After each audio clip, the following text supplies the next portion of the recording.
পৌঁছে যাচ্ছে।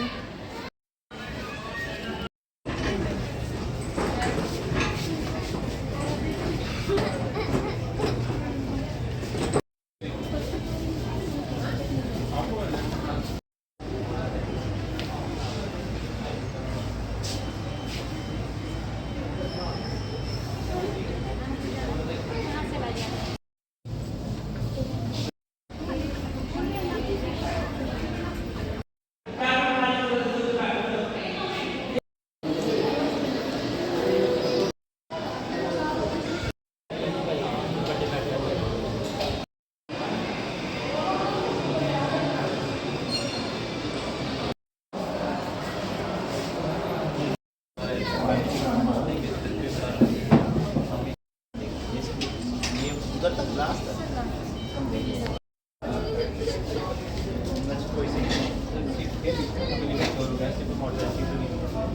ज़्यादा थोड़ा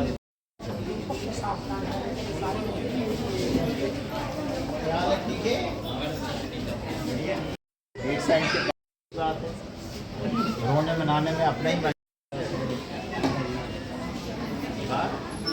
अब ठीक है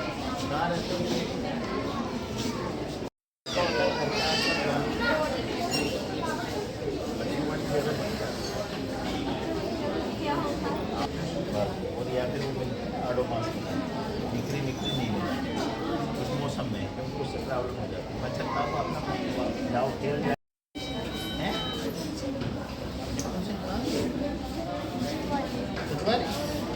क्या हुआ तो बुखार हुआ ना इसमें है? कितने दिन हुए? अच्छा अब ठीक हो? First class. जब भी बाहर जाते हैं ना इस मौसम में ऑटो मास्क लगानी चाहिए, या पहले फुल बाज लगाओ, अगर कोई ज़रूरी है तो वो निकर नहीं पहने, सारा कवर करके बच्चों को भेजना चाहिए। ये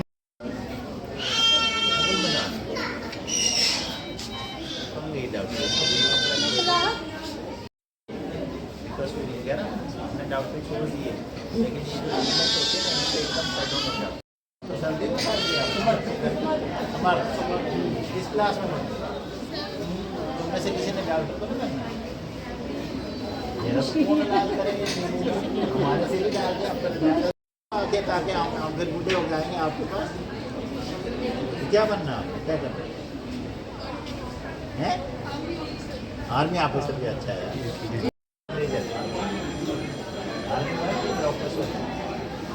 चलो अच्छी बात है। जैसे इनकी ऐसा है कि जैसे आप जानते हो कि आजकल जो डेंगू का सीज़न चल रहा है, और जब से ये सीज़न शुरू हुआ है तो हमारे हॉस्पिटल में कम से कम कोई 316 पेशेंट जो है आए हैं, जिसको हम डेंगू लाइक इलनेस बोलते हैं। तो जिसके मोटे मोटे सिम्टम में अगर आपको बताऊं कि अगर किसी बच्चे को फीवर है, बॉडी एक्स हैं, आँखों में दर्द हो रही है, पूरे जिस्म में दर्द हो रही है, या कोई छोटे मोटे रैशेज़ हैं, उल्टियाँ हो रही हैं, तो उसको ये डेंगू लाइक इलनेस ट्रीट करते हैं। और हमने इसके लिए ऑलरेडी ही हमारे कमिश्नर सेक्रेटरी साहब ने प्रिंसिपल साहब की मीटिंग लेकर एक SOPs जो है इस सीज़न होने से पहले ही हमने बना लिए थे, जिसमें कि हर डिपार्टमेंट को जो भी स्टेक होल्डर्स थे उनको अपनी अपनी डायरेक्शन दी गई थी कि म्यूनसिपलिटी ने क्या करना है, एपिडेमोलॉजिस्ट क्या करेगा, डॉक्टर्स क्या करेंगे, फील्ड वाले क्या करेंगे, और टर्शरी केयर का क्या रोल रहेगा। तो हमारे SOPs से हमने ये बनाया है कि हमने एक वार्ड जो 50 बेड का डेंगू के लिए डेडिकेटेड किया है, उसके साथ ही एक ICU हमने रखा है कि अगर कोई सिक होता है तो उसको ICU में शिफ्ट किया जाएगा। इन्वेस्टिगेशन फ्री हो रही है, मेडिसिन का इंतज़ाम भी हमारे पास है फ्री में, और हमने इनके लिए प्लेटलेट की भी व्यवस्था करके रखी है।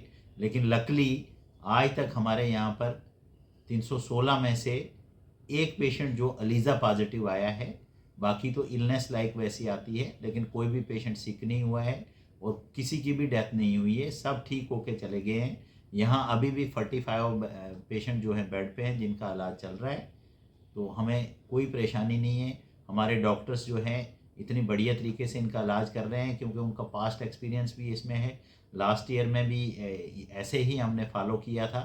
तो हमारे डॉक्टर्स जो पीडियाट्रिक्स के डिपार्टमेंट के हैं वो कॉम्पिटेंट हैं, इन चीज़ों को हैंडल करने के लिए।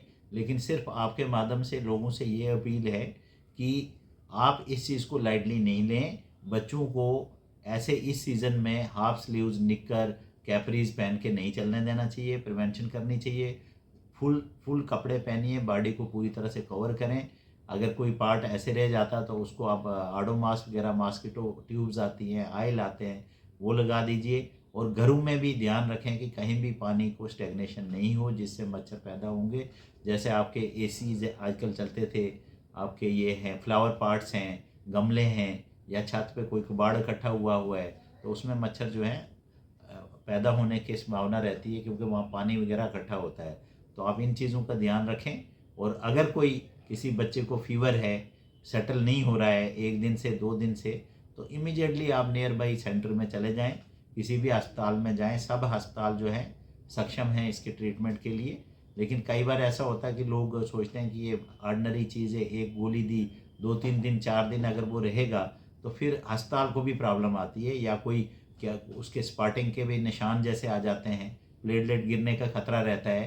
तो हॉस्पिटल में भी ऑलमोस्ट ट्रीटमेंट सेम ही रहता है, मगर ये है कि कंटिन्यूस मॉनिटरिंग रहती है, एक्सपर्ट डॉक्टरों के अंडर उसकी सुपरविजन में रहता है। तो इसलिए पेशेंट जो है जल्दी रिस्पॉन्ड करता है और ठीक हो जाता है।